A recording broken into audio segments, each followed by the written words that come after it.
فرماتے ہیں کہ وہ شب قدر اور یہ شب ولادت جس میں اللہ کے رسول صلی اللہ علیہ وسلم پیدا ہوئے، علماء فرماتے ہیں، عارفین فرماتے ہیں، اولیاء فرماتے ہیں کہ شب ولادت شب قدر سے افضل ہے۔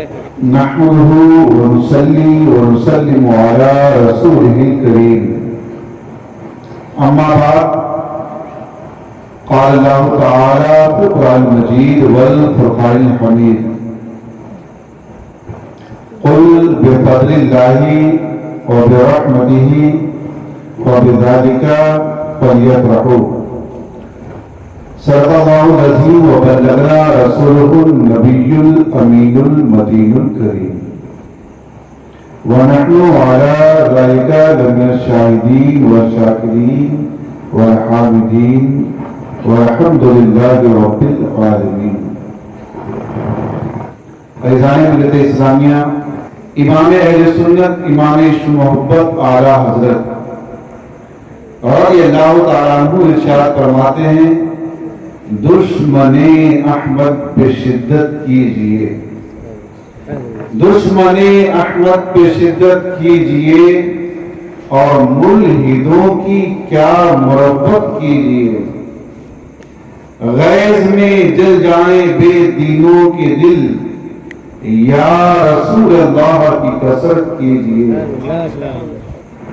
غیظ میں جل جائیں بے دینوں کے دل، یا رسول اللہ کی کثرت کیجئے، اور مثل فارس نجد میں ہوں زلزلے، مثل فارس نجد میں ہوں زلزلے، ذکر آیات ولادت کیجئے، ذکر آیات ولادت کیجئے،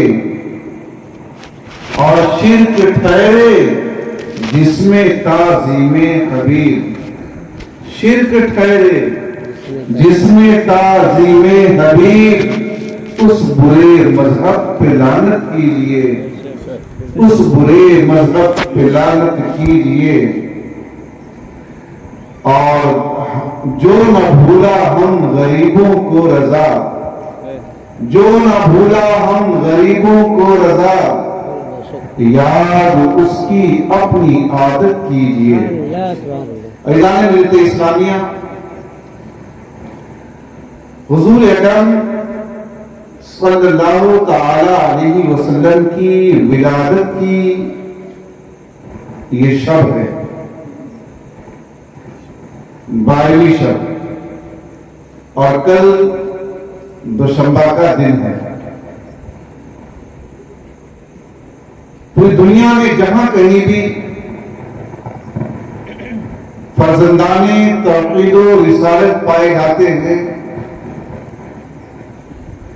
وہ سب اپنے اپنے انداز میں اپنے آقا کی بارگاہ میں اپنی محبتوں کا خیال پیش کرتے ہیں، محفل میراث سجا کر، برقی قمقموں سے اپنی گلیوں کو، مکانوں کو سجا کر، لائٹنگ چراغاں کر کے، کہیں لنگر کھلا کر کے، کہیں جلوس نکال کر کے، غرضے کے جس مسلمان سے، جس غلام سے جو کچھ بن پاتا ہے، وہ سرکار کی محبت میں سارے کام اس موقع پر انجام دیتا ہے، اور یقیناً یہ کرنا چاہیے، بلا شبہ کرنا چاہیے، کیونکہ آج ہم جو اپنی نگاہوں سے اس رنگین دنیا کا مشاہدہ کر رہے ہیں، یہ آسمان کا شامیانہ، یہ زمین کا فرش، یہ قمقمے، یہ مکانات، یہ دنیا، یہ ہم، یہ آنکھ یعنی کہ کائنات کی تمام چیزیں یہ سب حضور کا صدقہ ہے. اگر اللہ اپنے محبوب کو پیدا نہ فرماتا تو کائنات کی کسی چیز کو پیدا نہ کرتا. ہمارے امام عشق محبت اعلیٰ حضرت ارشاد فرماتے ہیں ہے انہی کے دم قدم سے باغ عالم میں بہار, ہے انہی کے دم قدم سے باغ عالم میں بہار, وہ نرتے عالم رہتا اور گر وہ نہ ہو عالم نہیں. تو آج کی دنیا کے اندر یہ جتنی بھی چیزیں ہم مشاہدہ کر رہے ہیں یہ سب حضور پاک کی میلاد کا صدقہ ہے. اور موقع پر ارشاد فرماتے ہیں وہ جو نہ تھے تو کچھ نہ تھا اور وہ جو نہ ہو تو کچھ نہ ہو. وہ جو نہ تھے تو کچھ نہ تھا, وہ جو نہ ہو تو کچھ نہ ہو. جان ہے وہ جہان کی, جان ہے تو جہان. بدن کے اندر روح ہی نہ رہے, جان نہ رہے تو یہ بدن کس کام کا؟ یہ ہاتھ پیر آنکھیں سر کمر یہ پوری باڈی کام کرنا بند کر دے, یہ سب کس کی طاقت ہے؟ جان کی.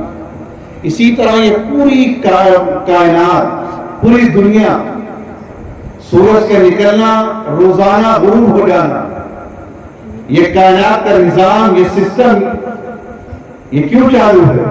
اس کے پیچھے کون سی طاقت ہے؟ ہمارے امام فرماتے ہیں اے اللہ کے رسول آپ ساری کائنات کی یہ جان ہیں, آپ روح کی حیثیت رکھتے ہیں. جان ہے وہ جہان کی اور جان ہے تو جہان ہے. جب جان ہی نہیں ہوگا تو جہان کہاں سے ہوگا؟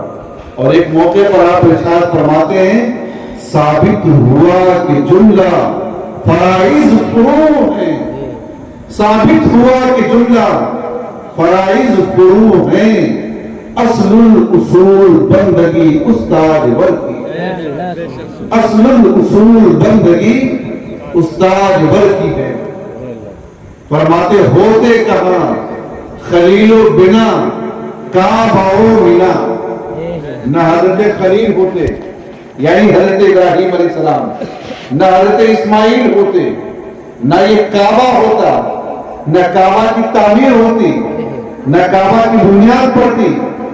ہم لوگ کعبہ دیکھتے ہیں, مسلمان اس کی جانب اپنا رخ کر کے نمازیں ادا کرتے ہیں, یہ سب کس کے صدقے ہیں؟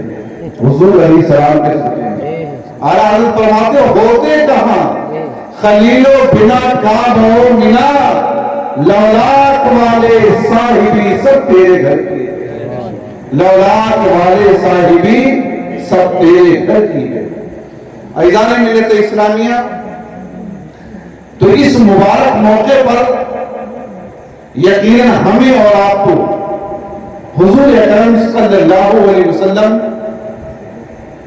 کی بارگاہ میں اپنی غلامی کا نذرانہ پیش کرنا چاہیے اور خوب خوب خوشیاں منانا چاہیے, کیونکہ کائنات میں اس سے بڑھ کر کے ہمارے لیے خوشی کا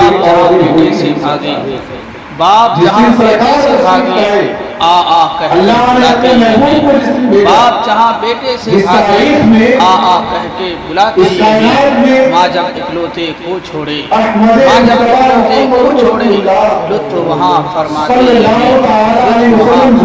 ہیں. انا آتینا کل کوثر ساری کثرت پاتے ہیں, انا آتینا کل کوثر ساری کثرت پاتے ہیں. کہہ دو رضا سے خوش رہ, کہہ دو رضا سے خوش رہ, مزدہ رضا کا سناتے ہیں, مزدہ رضا کا سناتے ہیں. سچی بات سکھاتے ہیں, سیدھی راہ چلاتے ہیں, سچی بات سکھاتے ہیں, سیدھی راہ چلاتے ہیں. مکہ المکرمہ کی سرزمین پر حضرت عبداللہ رضی اللہ تعالیٰ عنہ کے گھر میں آقا دو عالم صلی اللہ تعالیٰ علیہ وسلم سجدے کی حالت میں تولد پذیر ہوئے. دنیا میں آپ کی تشریف آوری ہوئی 12 ربیع الاول دن دوشنبہ اور واقعہ اصحاب فیل سے کم و بیش 55 دنوں کے بعد. اور اگر انگریزی تاریخ دیکھی جائے تو 20 اپریل سن 571 عیسوی کی تاریخ تھی جب ہمارے حضور دنیا میں تشریف لائے. سرکار دو عالم صلی اللہ تعالی علیہ وسلم ابھی جب شکم مادر میں تھے، یعنی کہ اپنی والدہ کے شکم میں، آپ کے سر سے آپ کے والد کا سایہ اٹھ گیا، یعنی حضرت عبداللہ رضی اللہ تعالیٰ عنہ کا انتقال ہو گیا. ان کی عمر اس وقت تقریباً 25 سال کی تھی. پیارے آقا علیہ السلام جب آپ شکم مادر سے باہر آئے، یعنی کہ دنیا میں جب آپ پیدا ہوئے، تو اس وقت صرف آپ کی والدہ تھی. اپنے والد کے مکان میں آپ کی ولادت ہوئی. والد تو موجود تھے نہیں کہ بلائے جاتے.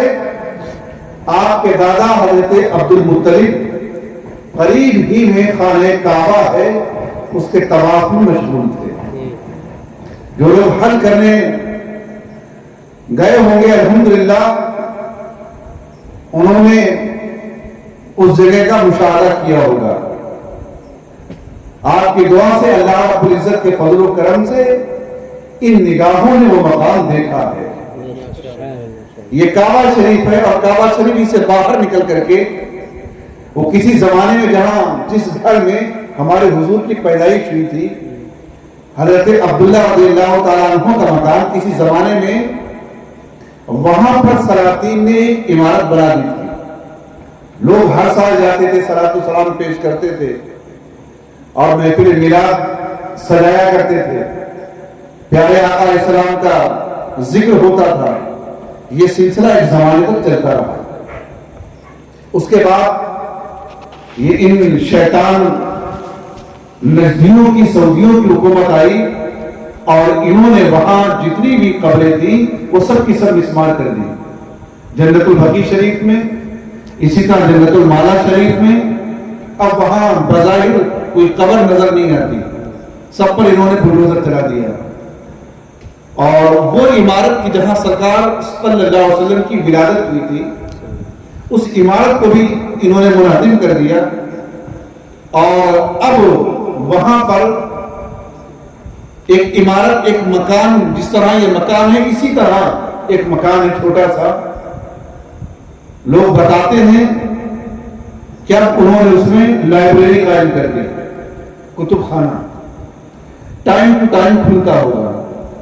یہ زیادہ دور نہیں، وہی جہاں کعبہ شریف ہے مسجد حرام، اس کے باہر آپ نکلیں گے وہ سامنے آپ کو سرکار کی ولادت گاہ نظر آئے گی. تو جب اللہ کے رسول صلی اللہ علیہ وسلم اس دنیا میں آپ پیدا ہوئے، آپ کی ولادت باسعادت ہوئی، آپ کے دادا حضرت عبد المطلب کعبہ شریف کے طواف میں مشغول تھے. کوئی گیا جا کر کے خبر دی کہ آپ کے گھر میں پوتا پیدا ہوا. چونکہ والد تو تھے نہیں، جب پوتے کی ولادت کی خبر آپ نے سنی تو جھوم اٹھے، گھر آئے اور اپنے اس نورانی پیارے سے پوتے کو اپنے کلیجے سے لگا کر خوب دعائیں دینے لگے.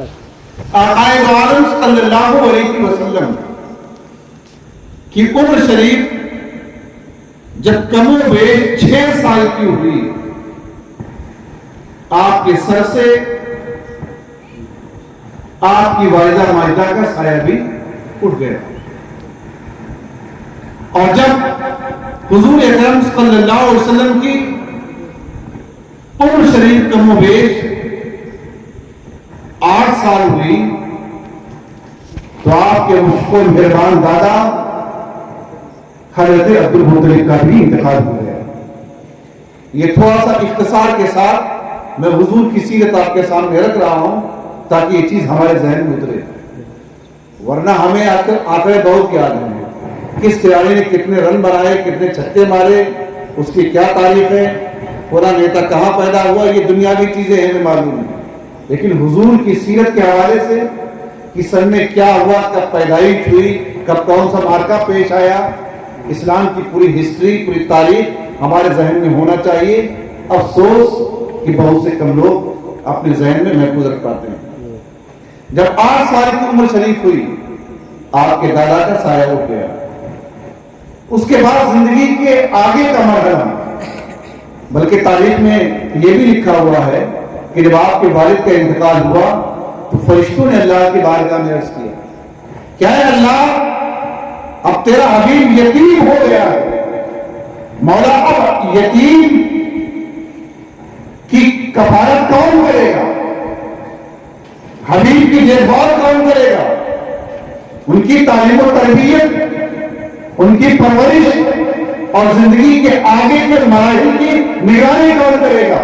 اللہ کی بارگاہ میں فرشتوں نے عرض کیا، اللہ نے فرمایا کہ حبیب میرا ہے، میں ہی اس کی کفالت کروں گا، وہ حبیب میرا ہے، اس کی پرورش، اس کی پرورش، اس کی تربیت، اس کی کفالت، اس کی نگرانی یہ میرے ذمہ کرم پر ہے۔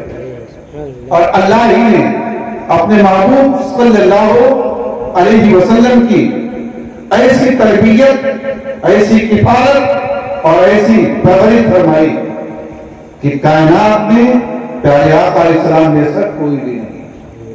ایران ملت اسلامیہ 8 سال کی عمر شریف ہوئی، آپ کے دادا کا سایہ آپ کے سر سے اٹھ گیا، پھر اس کے بعد آپ اپنے چچا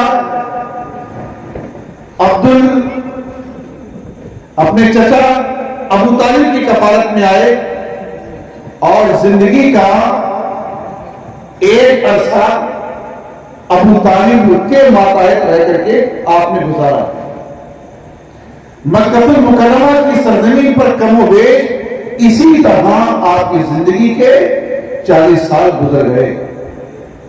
جب 40 سال کی عمر شریف ہوئی، اللہ کا حکم آیا اور اللہ کے حکم سے آپ نے لوگوں کے سامنے اپنی نبوت کا اعلان فرمایا۔